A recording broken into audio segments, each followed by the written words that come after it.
ಚಿಂದಿ ಉಡಾಯಿಸೋ ಖಾರ ಬಣ್ಣ ರುಚಿಯನ್ನು ನೀಡುತ್ತದೆ. ಮೆಣಸಿನ ಪುಡಿ ಚಿಂದಿ ಉಡಾಯಿಸೋ ಖಾರ ಬಣ್ಣ ರುಚಿ. ಮಹಾರಾಷ್ಟ್ರದ ಪಶ್ಚಿಮ ಘಟ್ಟ ಪ್ರದೇಶದಲ್ಲಿ ಭಾರಿ ಪ್ರಮಾಣದಲ್ಲಿ ಮಳೆಯಾಗ್ತಾ ಇದೆ.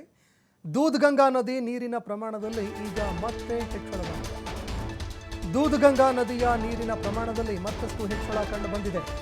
ಎರಡನೇ ಬಾರಿ ಬಂಗಾಲಿ ಬಾಬಾ ದೇವಸ್ಥಾನ ಜಲಾವೃತ ಆಗಿದೆ.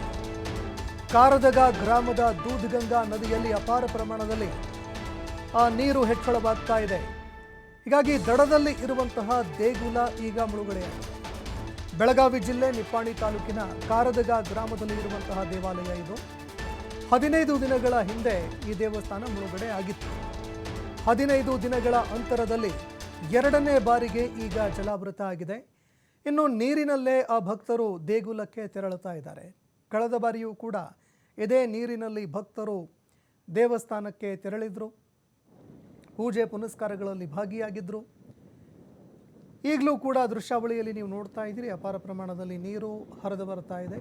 ಪಶ್ಚಿಮ ಘಟ್ಟಗಳಲ್ಲಿ ಅಪಾರ ಪ್ರಮಾಣದಲ್ಲಿ ಮಳೆಯಾಗ್ತಾ ಇರೋದರಿಂದಾಗಿ ದೂದ್ಗಂಗಾ ನದಿ ನೀರಿನ ಪ್ರಮಾಣದಲ್ಲಿ ಹೆಚ್ಚಳ ಕಂಡು ಬಂದಿದೆ. ಹೀಗಾಗಿ 15 ದಿನಗಳ ಬಳಿಕ ಈಗ ಮತ್ತೊಮ್ಮೆ ಈ ದೇವಸ್ಥಾನ ಮುಳುಗಡೆಯಾಗಿರುವಂಥದ್ದು. ಇನ್ನು ಇದೇ ಸಂದರ್ಭದಲ್ಲಿ ಇದರ ಹೊರತಾಗಿಯೂ ಕೂಡ ಭಕ್ತರು ಮತ್ತೆ ದೇವಸ್ಥಾನಕ್ಕೆ ಆಗಮಿಸ್ತಾ ಇದ್ದಾರೆ. ಪೂಜೆ ಪುನಸ್ಕಾರಗಳಲ್ಲಿ ಎಂದಿನಂತೆ ಭಾಗವಹಿಸ್ತಾ ಇದ್ದಾರೆ.